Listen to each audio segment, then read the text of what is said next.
Hello friends आज हम करेंगे ज्योग्राफी का एक इम्पोर्टेंट लेक्चर्स। तो फ्रेंड्स, जैसा कि आप सभी को पता होगा कि हमने एक क्रैश कोर्स शुरू किया है हिमाचल प्रदेश की सभी परीक्षाओं के लिए। और हिमाचल प्रदेश की आप किसी भी एग्ज़ाम की तैयारी कर रहे हो, वो चाहे क्लर्क का एग्ज़ाम हो, चाहे टीजीटी कमीशन का एग्ज़ाम हो, एचपी टैट का एग्ज़ाम हो, इन सभी एग्ज़ाम के लिए ये हमारे जो लेक्चर्स हैं आपके लिए काफ़ी बेनिफिशियल होंगे।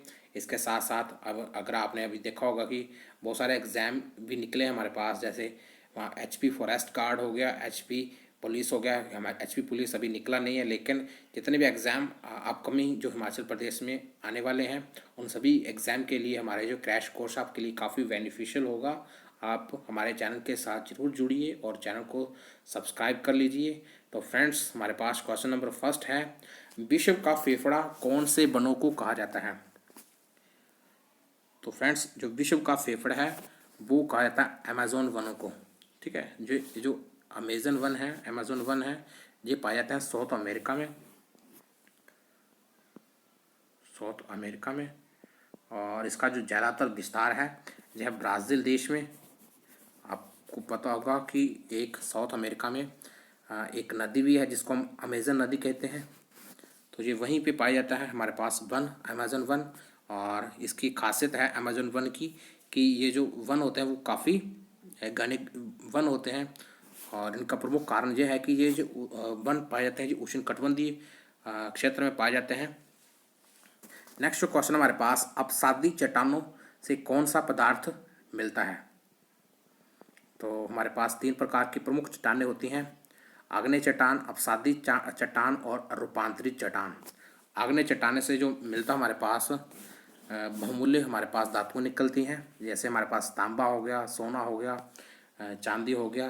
तो बहुत प्रमुख धातुएं जो निकलती हैं वो आग्नेय चट्टानों से निकलती हैं। और अपसादी चट्टानों से हमारे पास जो बहुमूल्य पदार्थ निकलते हैं उसमें हमारे पास वलुआ पत्थर हो गया, कोयला हो गया, पेट्रोल हो गया, संगमरमर हो गया। इसके साथ साथ ये सारे के सारे जो तत्व निकलते हैं ये निकलते हैं अपसादी चट्टानों से। ये नेक्स्ट हमारे पास जो क्वेश्चन है, गुजरात गुजरात से गोवा तक के तट को क्या कहा जाता है? तो कोंकण तट कहा जाता है। तो ये हमारे पास गुजरात से लेकर के जो गोवा तक के जो तट को हम कहते हैं उसको हम कहते हैं कोंकण तट। इसके बाद हमारे पास गोवा से लेकर के हमारे पास मैंगलोर तक के तट को हम कहते हैं कैनरा तट।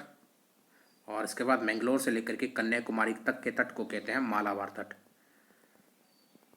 और ये तीनों के तीनों तट हैं जो पाए जाते हैं अरब सागर में। आप सबको पता होगा इस साइड जो सागर है उसको हम कहते हैं अरब सागर। और इस साइड जो हमारे पास है वो है हमारे पास बंगाल की खाड़ी। ओके। और नीचे हमारे पास है वो है हमारे पास हिंद महासागर।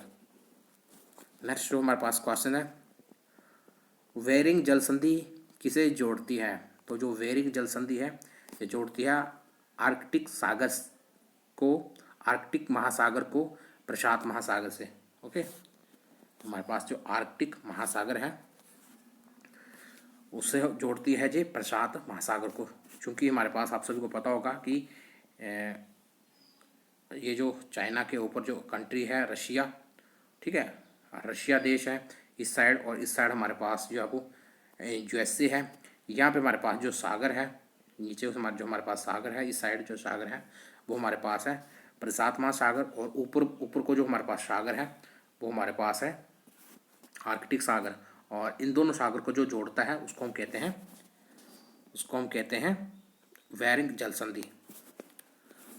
आई होप आपने समझ लिया होगा। इसमें एक बार फिर से मैं आपको बताऊंगा कि जो जो हमारे पास रशिया का क्षेत्र है, रशिया का क्षेत्र है, और इस साइड हमारे पास अमेरिका का है।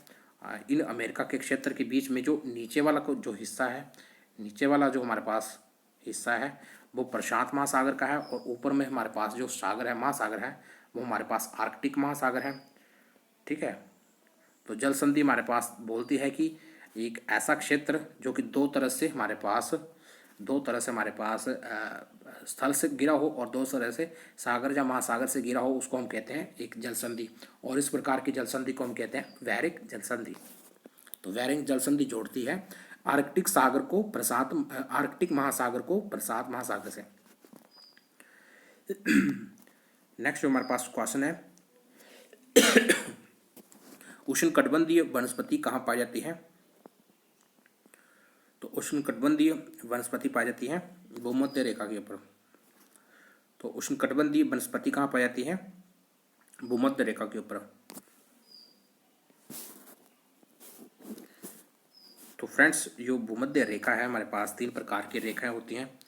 एक हमारे पास मकर रेखा होती है, एक हमारे पास होती है भूमध्य रेखा, और एक हमारे पास होती है कर्क रेखा। ओके, ये जो भूमध्य रेखा होती है,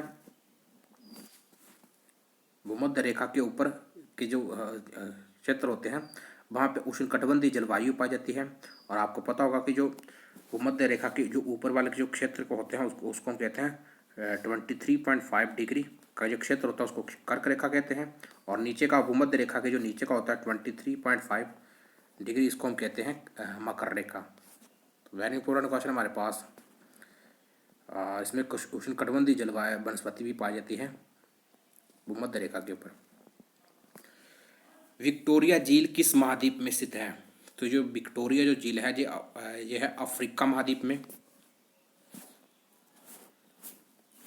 तो फ्रेंड्स, जो विक्टोरिया झील है जो अफ्रीका महाद्वीप में पाई जाती है। इसमें विक्टोरिया झील के आसपास जो देश हैं वो कीनिया है, युगांडा है और तांजानिया है। इस झील की जो खासियत है, जहाँ से एक नदी निकलती है, नील नदी। और नील नदी विश्व की सबसे लंबी नदी है। और ये जो नदी है इस विक्टोरिया झील के आसपास ही निकलती है और आगे चल करके ये भूमध्य सागर में जा करके गिरती है। नेक्स्ट जो क्वेश्चन हमारे पास, सवाना घास के मैदान कहाँ पाए जाते हैं?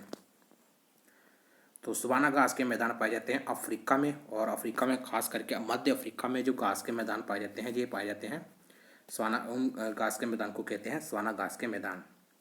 नेक्स्ट क्वेश्चन हमारे पास, ग्रेट डिवाइडिंग रेंज पर्वत श्रृंखला कहाँ पर स्थित है?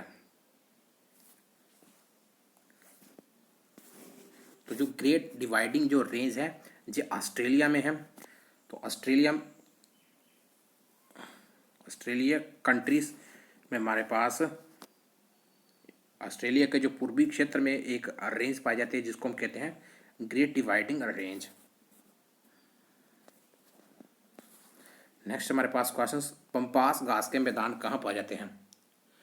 तो फ्रेंड्स, पंपास घास के मैदान पाए जाते हैं अर्जेंटीना वे उरुग्वे में। इससे पहले हमने पढ़ा था पिछली वीडियो में कि जो कंपास घास के मैदान थे वो ब्राज़ील में पाए जाए हैं। लानोस घास के मैदान वेनेजुएला में पाए जाते हैं। और जो पंपास घास के मैदान हैं ये पाए जाते हैं अर्जेंटीना वे उरुग्वे में।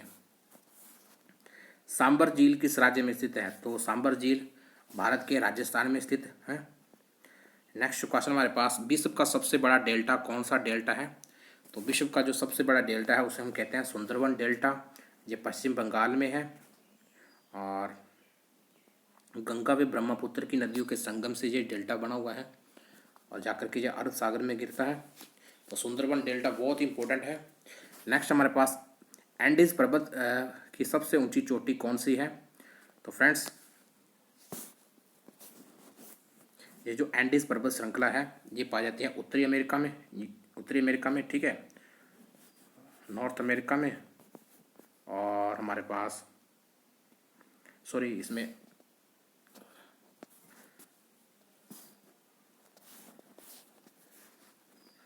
तो उत्तरी एंडीज पर्वतमाला की जो सबसे ऊंची चोटी है वो माउंट मैकिले है। ओके फ्रेंड्स, इसमें पूछा गया कि ये जो एंडीज पर्वत श्रृंखला की जो सबसे ऊंची चोटी है वो माउंट मैकिले है। नेक्स्ट जो क्वेश्चन हमारे पास, जावा द्वीप किस देश में है? तो जावा जो द्वीप है ये इंडोनेशिया में है। इंडोनेशिया एक ऐसा देश है जहाँ पे बहुत सारे द्वीप पाए जाते हैं। तो जिसमें हमारे पास वाली द्वीप भी है, जावा द्वीप है, सुमात्रा द्वीप है। तो इनमें सबसे जो प्रमुख द्वीप हैं इनमें से जावा द्वीप को काफ़ी प्रमुख माना जाता है। तो ये पाया जाता है किस कंट्री में? इंडोनेशिया में। नेक्स्ट क्वेश्चन हमारे पास, चिल्का झील किस राज्य में है? तो चिल्का झील पाई जाती है उड़ीसा में। तो फ्रेंड्स, इस तरीके से हमने सारे के सारे क्वेश्चंस कर लिए हैं। आई होप आपको क्वेश्चंस ठीक लगे होंगे, अच्छे लगे होंगे, समझ में आ गए होंगे। और अगर आप चाहते हैं आपको इसी तरीके से आगे भी इंपॉर्टेंट क्वेश्चंस करवाए जाएँ तो आपने इस चैनल के साथ जरूर जुड़ना है। चैनल को सब्सक्राइब जरूर कर लीजिए। तो फ्रेंड्स मिलते हैं नेक्स्ट वीडियो में। वीडियो देखने के लिए आपका बहुत बहुत धन्यवाद। थैंक्स।